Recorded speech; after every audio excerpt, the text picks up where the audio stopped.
Hello students. सो आज अपन ecosystem जो है उसका नेक्स्ट वीडियो बनाने वाली हूँ। मतलब अपन ने 50% ऑफ द इकोसिस्टम जो है कल वाली वीडियो में कंप्लीट कर लिया था, एंड आज अपन 50% ऑफ द चैप्टर जो है वो आज इस वीडियो में कंप्लीट कर लेंगे। आज अपन को स्टार्ट करना है एनर्जी फ्लो से। कल अपन ने डिकम्पोजिशन और प्रोडक्शन दैट इज प्रोड्यूसर्स के बारे में बहुत अच्छी तरीके से पढ़ लिया था, एक एक लाइन कवर कर ली थी। उसी तरीके से अपन आज की भी वीडियो स्टार्ट करेंगे। स्टार्ट करते हैं बिना किसी देरी के। अगर मैं एनर्जी फ्लो की बात करूँ तो एनर्जी फ्लो से नाम से समझ में आ रहा है कि एनर्जी एक ट्रॉफिक लेवल से दूसरे ट्रॉफिक लेवल पर ट्रांसफर होगी। ठीक है। Except for the deep sea hydrothermal ecosystem, sun is the only source of energy of all the ecosystem on अर्थ।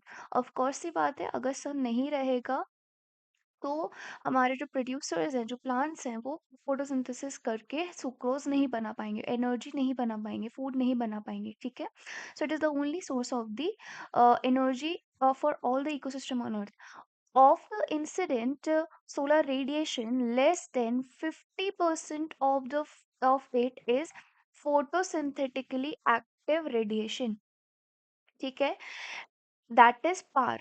मतलब जो भी आपका सोलर रेडिएशन प्रोड्यूस हो रही है, जितनी भी सोलर रेडिएशन आ रही है, उसमें से सिर्फ और सिर्फ 50% जो है वो फोटोसिंथेटिकली एक्टिव रेडिएशन है। मतलब इन इसी पार से अपन का जो फूड है, अपना जो फूड है वो प्रोड्यूस होगा। ठीक है। इसी पार की हेल्प से आपके जो प्लांट्स हैं वो फूड का प्रोडक्शन करेंगे। ठीक। We know that plants in the photosynthetic bacteria fix sun's radiant energy to make food for the simple and organic material. ठीक है। Now plant capture only 2-10% of the power. अब actually जो plant होते हैं वो इस पार का भी, जो 50% ऑफ द रेडिएशन है उसका भी सिर्फ 2 to 10% ही कैप्चर करते हैं, एंड रेस्ट वो एमिट कर देते हैं, रिफ्लेक्ट बैक कर देते हैं। ठीक है। And this small amount of energy sustain the entire living world. मैं यहाँ पर इसलिए इसको इतना मार्क कर रही हूँ क्योंकि ये इम्पोर्टेंट है। कई बार पूछ लेते हैं, जो तुम्हारे नॉर्मल टेस्ट सीरीज चलते हैं ना, वहाँ पे ऐसे क्वेश्चंस आते हैं, तो उसको ध्यान रखना। और कि मैं उनके क्वेश्चंस भी इसलिए बता देती हूँ क्योंकि अगर अपन टेस्ट में अच्छा परफॉर्म करेंगे तभी अपने अंदर कॉन्फिडेंस डेवलप होगा कि हाँ, मुझसे नीट क्लियर हो सकता है। इसलिए वो क्वेश्चंस भी इम्पोर्टेंट रहते हैं। So it is very important to know how the solar energy captured by the plants flows through different organisms of an ecosystem. All organisms are dependent for their food on producers, either directly or indirectly. तो अपन को पता है कि सारे सारे जितने भी organisms हैं वो आपके आपस में एक दूसरे पे डिपेंडेंट रहते हैं। ठीक है। कैसे भी करके वो या तो इनडायरेक्टली या तो डायरेक्टली डिपेंडेंट रहते हैं किस पर, प्रोड्यूसर्स पे। So you find unidirectional flow of energy from the sun to the producer. अब ऐसा नहीं होता कि जो प्लांट है वो पता नहीं, मैंने ह्यूमन सी क्यों बना देती हूँ।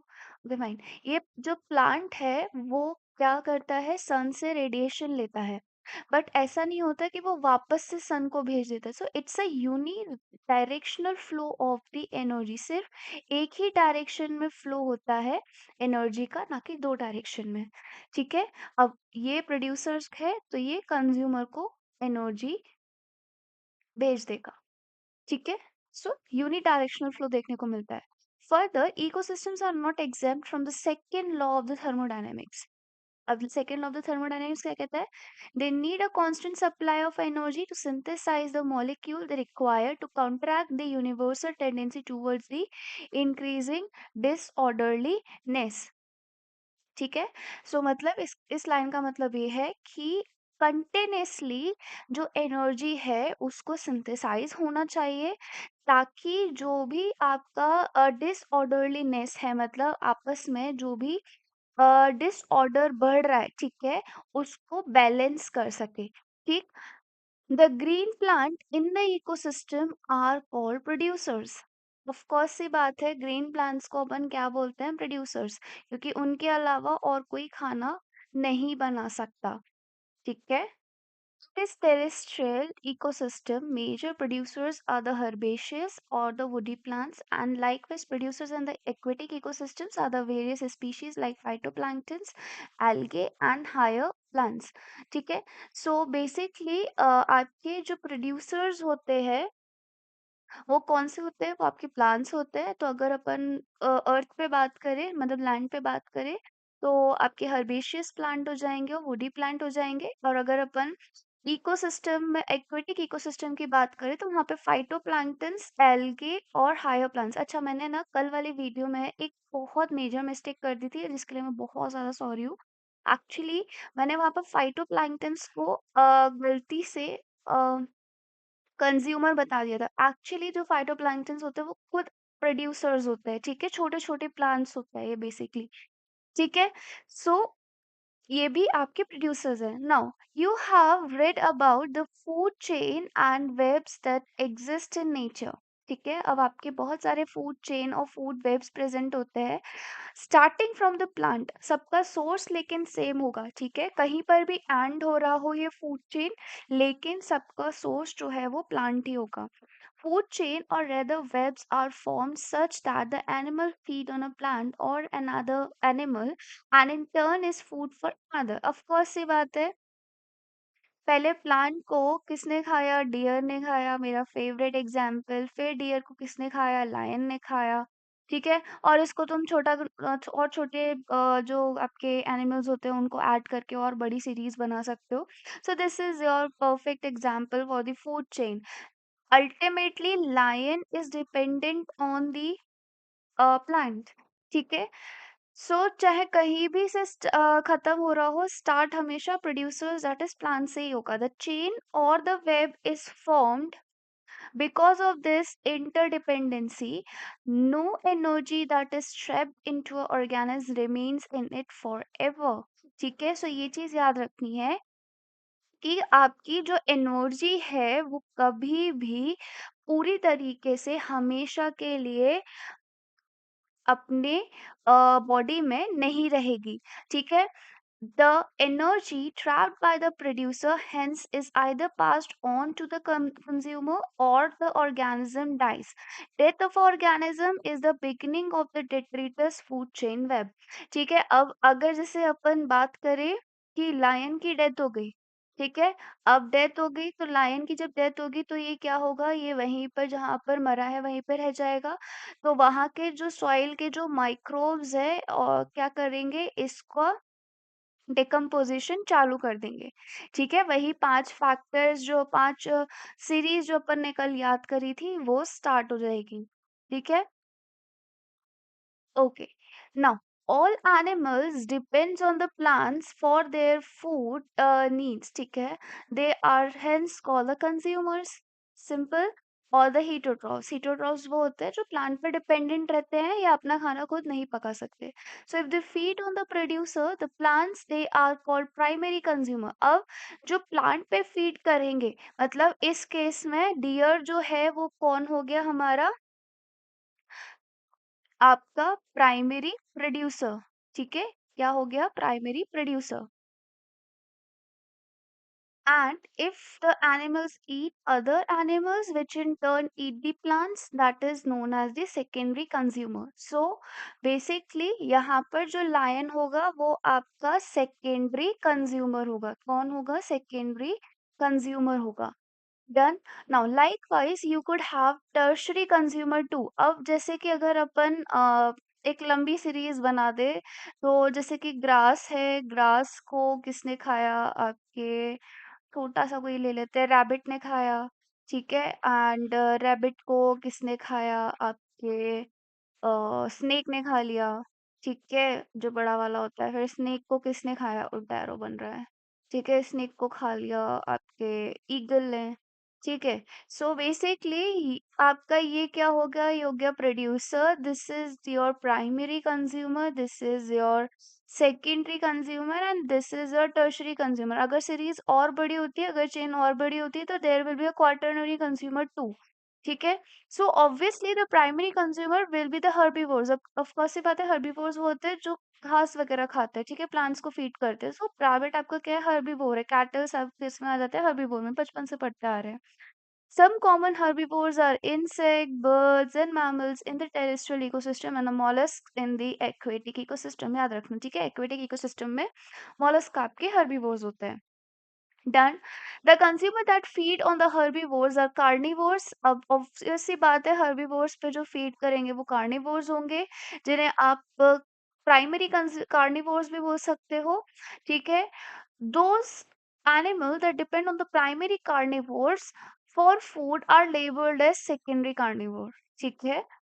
मतलब कंफ्यूज नहीं होना, प्राइमरी कार्निवोर और secondary consumer is the same, ठीक है। आपका स्नेक जो है वो सेकेंडरी कंज्यूमर भी है, प्लस वो प्राइमरी कार्निवोर भी है, ठीक है, कार्निवोर भी है। ऐसे ही ईगल आपका टर्शरी कंज्यूमर भी है एंड वो सेकेंडरी कार्निवोर भी है। Done. A simple grazing food chain is depicted below. Grass is a producer, goat is a primary consumer, and man is a secondary consumer. ठीक है, आई होप ये चीज समझ में आ गई होगी। नाउ अगर अपन डेट्रिटस फूड चेन की बात करें तो डेट्रिटस फूड चेन कब स्टार्ट होगी, मतलब वो डिकम्पोजिशन वाली, मतलब कब स्टार्ट होगी, जब जो ऑर्गेनिज्म है वो मर जाएगा। सो DFC begins with the dead of organic matter. It is made up of decomposers, of course सी बात है, ठीक है, विच आर हीटोट्रॉफिक ऑर्गेनिज्म। अब डिकम्पोजर्स कैसे होते हैं, हीटोट्रॉफिक। अगेन हीटोट्रॉफिक इसलिए क्योंकि ये खुद का खाना नहीं बना रहे हैं, बल्कि जो खाना उनको मिला है उसको टुकड़ों में तोड़ तोड़ के अपने लिए खाना उसको लेंगे, ठीक है। सो मेनली फंगाई और बैक्टीरियाज होते हैं। They meet their energy and nutrients requirement by degrading dead organic matter और द डेट्रिटस। कल अपन ने पूरा डिकम्पोजिशन पढ़ा था, तो वहां पे अपन ने पढ़ा था कि वो जो जितना भी ऑर्गेनिक कंपाउंड होता है, चाहे वो कॉम्प्लेक्स हो, उसको इनऑर्गेनिक में तोड़ के कुछ सॉइल को वापस कर लेते हैं और कुछ अपने लिए बचा लेते हैं, फीड कर लेते हैं। Now they are also known as saprotrophs. Sapro का मतलब क्या होता है, टू डिकम्पोज, ठीक है। सो सेप्रोटॉप्स भी उनको बोला जाता है। Decomposer secrete digestive enzyme that break down dead and waste material into simple inorganic material which are subsequently absorbed by them. So basically decomposers क्या होते हैं, ये डाइजेस्टिव एंजाइम सिक्रीट करते हैं, अपन ने कल पढ़ा था, ठीक है, जो कि क्या करते हैं, जितना भी वेस्ट मटेरियल है, डेड मटेरियल है, ऑर्गेनिक मटेरियल है, उसको टुकड़ों में तोड़ेंगे। जब एंजाइम सिक्रीट हो रही थी तो उस प्रोसेस को क्या बोला था अपन ने, उस स्टेज को क्या बोला था, कैटाबॉलिज्म, ठीक है, कैटाबॉलिज्म बोला था, ठीक है ना। सो फिर उसके बाद वो एब्जॉर्ब करेंगे, ठीक। If in an aquatic ecosystem GFC is the major conduct of the energy flow. अगर मैं एक्वेटिक इकोसिस्टम की बात करूँ, ये लाइन मार्क कर लेना, इम्पोर्टेंट है, ठीक है। अगर मैं इक्विटी इकोसिस्टम की बात करूँ तो GFC जो है, मतलब आपकी वो वाली जिसमें ये ग्रेजिंग फूड चेन आती है, ठीक है। सो ग्रेजिंग फूड चेन जो है वो मेजर कंडक्ट होती है एनर्जी फ्लो की। As against this, in a terrestrial ecosystem, a much larger fraction of energy flows through the detritus food chain. A very important line. ठीक है, यहाँ से लेके यहाँ तक एक लाइन इंपॉर्टेंट है, क्योंकि एक्वेटिक इकोसिस्टम में GFC के थ्रू एनर्जी फ्लो होगी और टेरेस्ट्रियल इकोसिस्टम में DFC के थ्रू एनर्जी फ्लो होगी। नाउ DFC में be connected by the grazing food chain. Of course सी बात है, जैसे कि मैंने यहाँ पिछले एग्जाम्पल में आपको लिंक किया था कि ये तो एक तरीके से GFC बन गया, लेकिन अगर इस लाइन की डेथ हो जाती है तो ये इसका माइक्रो ऑर्गेनिज्म इसका डिकम्पोजिशन चालू कर देंगे। सो ये कहाँ पर पहुंच गई, ये DFC में पहुंच गई, ठीक है। So grazing food chain are link to the DFC. At some level, some of the organism of DFC are prey to the GFC animal, of course सी बात है। And in natural ecosystems, some animals like cockroaches, crows, etc. are the omnivores. ठीक है, कैसे होते हैं ये, omnivores होते हैं। These natural interconnections of the food chains make the food web. So ये अगर जैसे अपन बात करें कि इस तरीके से जस्ट अ सेकंड, ये देखो यहाँ पर कि ये चीज़ आपको क्या दिख रही है? ये बेसिकली यहाँ पर एक फूड चेन चल रही है, ठीक है? यहाँ से पहले सन से एनर्जी लेके प्रोड्यूसर्स ने प्लांट एनर्जी बनाई, फिर उसने और ये एक इस पे कीड़ा जो है, इंसेक्ट जो है इस पे फीड करता था, उसको स्पैरो ने खाया, स्पैरो ने इन टर्न ईगल ने इन टर्न स्पैरो को खाया, ठीक है? अब यहाँ पे कुछ ऐसा भी हो सकता है कि आपके फूड वेब जो है वो इस तरीके से बन जाए, जैसे अ एक हमारा प्रोड्यूसर है, ठीक है? उसको खाया आपके किसने? इंसेक्ट ने खा लिया, ठीक है? एंड देन उसके बाद इंसेक्ट को स्पैरो ने खा लिया, ठीक है? उसके बाद किसने खाया? ईगल ने खा लिया, ठीक है? अब एक और यहाँ पे चल रहा है कि बेसिकली यहाँ आपके रैबिट है, ठीक है? और यहाँ पर आ गया आपका दूसरा कौन-सा? लेट्स से स्नेक आ गया। अब ये हो सकता है इस स्नेक को ये ईगल भी खा ले, या फिर ये हो सकता है ये स्नेक जो है ये और किसी दूसरे एनिमल का जो है वो डिनर बन जाए, ठीक है? सो ये चीज़ भी हो सकती है। तो बेसिकली आप यहाँ देख रहे हो कि एक तरीके से फूड वेब बनता जा रहा है। एनर्जी जो है वेब की तरफ फैलती जा रही है, ठीक है? जाल की तरफ फैलती जा रही है। Now, organisms occupy place in the natural surroundings or in a community according to their feeding relationship with other organism.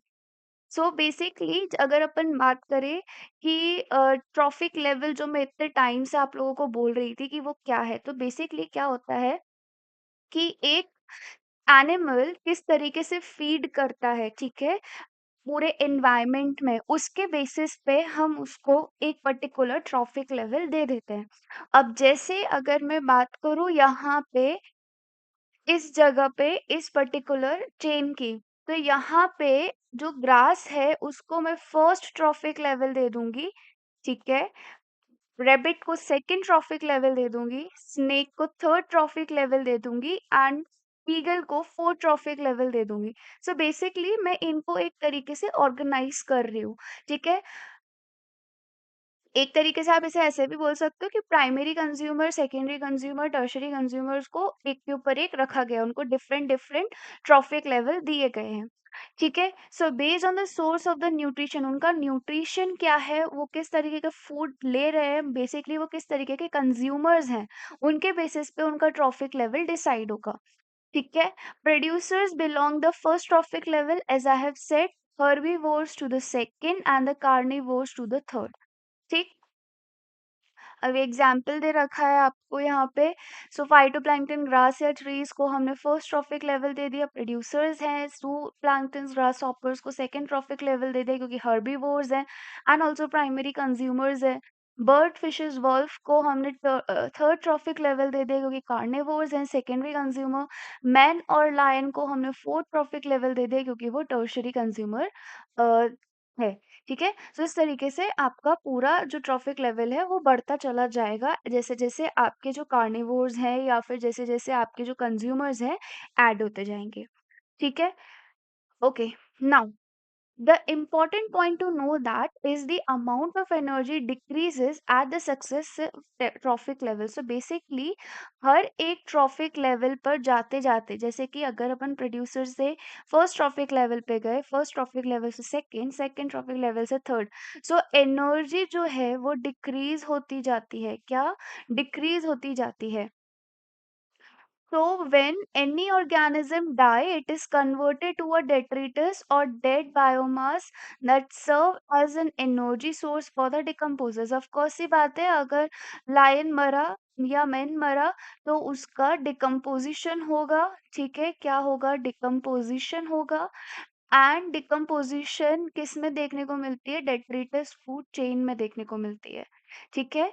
Now organism at each trophic level depends on those at the lower trophic level. For their energy demand. Of course सी बात है, जो higher trophic level पे होंगे वो अपने से नीचे वाले ट्रॉफिक लेवल पर डिपेंडेंट होंगे फॉर देयर एनर्जी। ठीक है, each trophic level has a certain mass of living material at a particular time and it is called standing crop. तो ये स्टैंडिंग क्रॉप की आपको डेफिनेशन जो है ना याद रखनी है। ठीक है, क्योंकि ये एग्जाम में तुम्हारे जो नॉर्मल टेस्ट सीरीज चलती है उसमें पूछ लेते हैं। सो हर एक ट्रॉफिक लेवल पे एक सर्टेन मास होता है। ठीक है, जैसे कि अगर मैं बात करूं, phytoplanktons have 100% of their biomass, but as it goes towards the primary consumer, ये जो एनर्जी है डिक्रीज हो जाएगी and they have different level of biomass से अप टू 80। ठीक है, ऐसे धीरे धीरे करके डिक्रीज होती जाएगी। सो ये जो पर्टिकुलर अमाउंट ऑफ बायोमास है जो कि एक पर्टिकुलर टाइम पे प्रेजेंट है उसे हम बोलते हैं क्या, standing crop. So each trophic level, हर एक ट्रॉफिक लेवल पे एक सर्टेन मास होता है किसी एक लिविंग मटेरियल का एक पर्टिकुलर टाइम पे, जिसे अपन क्या बोलते हैं, standing crop. The standing crop is measured as the mass of living of organism, biomass बोलते हैं, और the number of in a unit area। ठीक है, या तो आप उसे बायोमास के टर्म में मेजर करोगे या फिर यूनिट एरिया के टर्म में मेजर करोगे। The biomass of a species is express in terms of a fresh और अ ड्राई वेट। हमेशा बायोमास जिस भी स्पीशीज का लोगे वो या तो फ्रेश होगा या फिर ड्राई वेट होगा, लेकिन मोर एक्यूरेटली हम ड्राई वेट लेते हैं क्योंकि इसमें से जो वाटर है उसको हम इवेपोरेट कर देते हैं। ठीक है, इसलिए ये बहुत ज़्यादा एक्यूरेट आएगा और जो भी ऑर्गेनिक मॉलिक्यूल्स है, इनऑर्गेनिक मॉलिक्यूल्स है, उनके बारे में हमें सही सही पता चल जाएगा। ठीक है, now the number of the traffic level in the grazing food chain is restricted, the transfer of energy is the 10% law. ठीक है, सो बेसिकली यहाँ पर आपको 10% लॉ के हिसाब से जो एनर्जी है वो ट्रांसफर होगी। ठीक है, मतलब सिर्फ 10% एनर्जी है वो आपकी यहाँ पर रह जाएगी। So only 10% of the energy is transfer to each trophic level from the lower trophic level. So basically अगर मैं बात करूँ प्रोड्यूसर की, यहाँ पर अगर मैं बात करूँ प्रोड्यूसर की, तो उन्होंने सपोज करो कुछ 100% यहाँ पर बनाया है, आपका क्या, खाना बनाया है। ठीक है, एनर्जी बनाई है। अब जब इनको, जो इनके प्राइमरी कंज्यूमर है, जब फीड करेंगे तो इसमें से सिर्फ 10% एनर्जी जो है वो पास ऑन होगी। ठीक है, so only the 10% of the energy is transfer to each trophic level. ठीक है, मतलब 100% का 10% कितना हो जाएगा, दैट इज 10। ठीक है, ठीक। Now, in the nature, it is possible to have so many producer, so many level, that is producer, herbivore, primary carnivore, secondary carnivore in the grazing food chain। ठीक है, सो हो सकता है नेचर में बहुत सारे हो, अब इसी तरीके से आपके फर्दर ट्रांसफर होती जाएगी। ठीक है, तो आई होप ये चीज समझ में आ गई होगी कि कैसे ये 10% लॉ काम करता है और कैसे कैसे आगे आपको एनर्जी कैलकुलेट करनी है। ठीक। So, at the different trophic level, this relationship is expressed in terms of the number, biomass, or the energy. The base of each pyramid represents the producers on the first trophic level, while the apex represent the tertiary of at the top level consumer. Now, यहाँ पे 3 pyramids हमें दिए गए हैं। सो अगर अपन बात करें first की, तो ये फर्स्ट जो है ये ग्रासलैंड इकोसिस्टम का, आपको ये सारे फिगर्स जो है याद रखने हैं। सो ये ग्रासलैंड इकोसिस्टम का पिरामिड है। तो अगर मैं बात करूँ यहाँ पे प्रोड्यूसर्स की, ग्रासलैंड में तो बहुत ज़्यादा नंबर में है। ठीक है, नंबर ऑफ द इंडिविजुअल्स देख रहे हैं बेसिकली। ठीक है, फिर प्राइमरी कंज्यूमर उससे कम, सेकेंडरी कंज्यूमर उससे कम, टर्शरी उससे भी कम। ठीक है, अगर मैं बात करूँ यहाँ पे आपके बायोमास के बेसिस पे, ठीक है, सो प्राइमरी प्रोड्यूसर्स अपन बायोमास किस में, एरिया के बेसिस पे ले रहे हैं, ड्राई वेट के बेसिस पे ले रहे हैं, तो सबसे ज्यादा है producers, then primary, then secondary, then tertiary. ठीक है, लेकिन अगर मैं बात करूँ पिरामिड ऑफ द एनर्जी की, अब यहाँ पे 10% रूल आपका अप्लाई हो रहा है। ठीक है, तो यहाँ पर जैसे जैसे कितनी 1 lakh joule of sunlight producer को दी गई, तो उसने, उसके पास खाना कितना बचा, सिर्फ 10,000।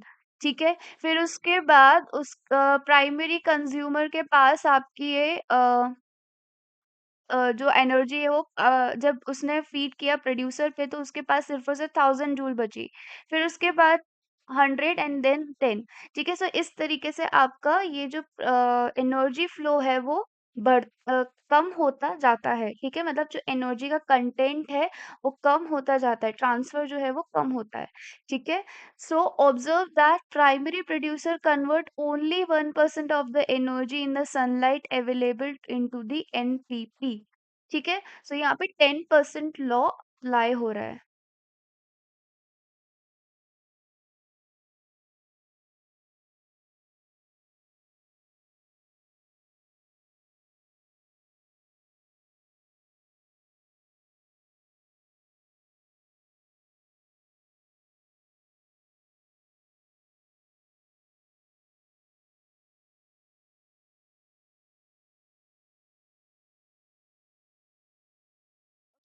So now moving towards the next slide, that is any calculation of the energy content biomass number has to include all the organism at the trophic level। सारे के सारे जितने भी डिफरेंट डिफरेंट ट्रॉफिक लेवल पे आपके organism present होंगे उन सबको अपन को कैलकुलेट करना है फॉर एनर्जी कैलकुलेशन।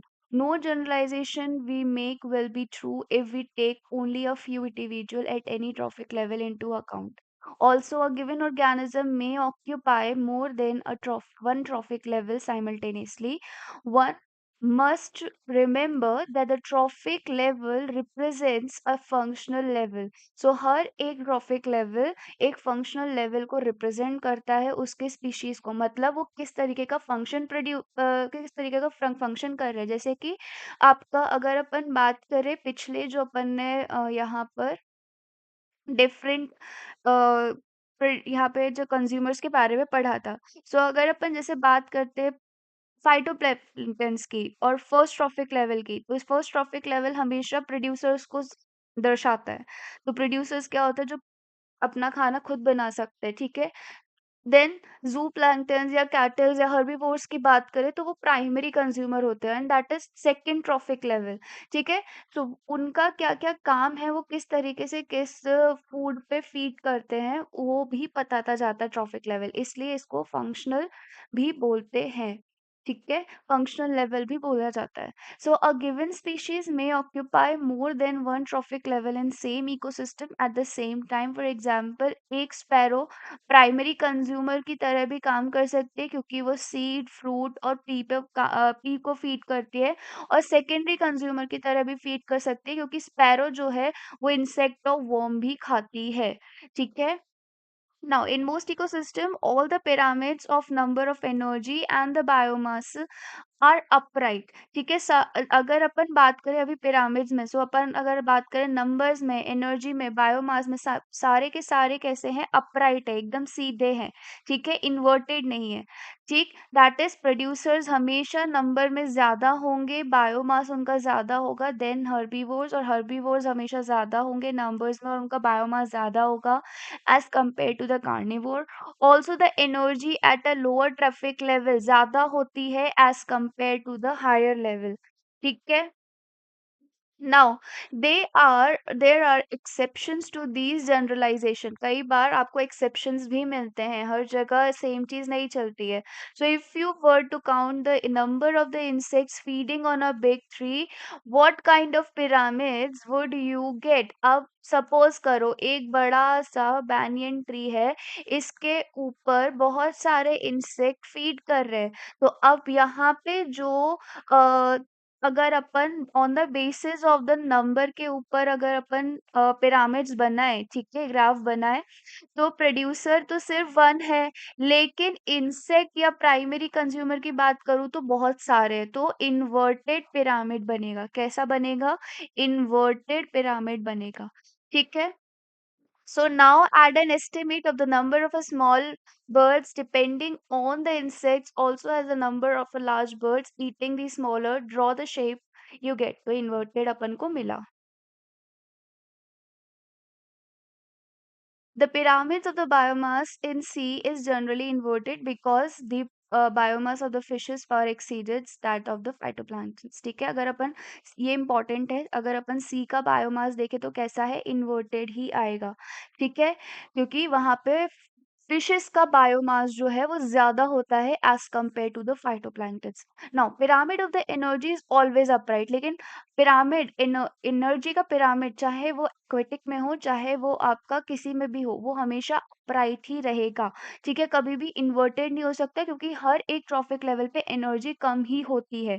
ठीक है, so because when energy flows from particular trophic level to the next trophic level, some energy is always lost as heat at each step. Each bar in the energy pyramid indicates the amount of energy present at each trophic level in the given time or annually per unit area.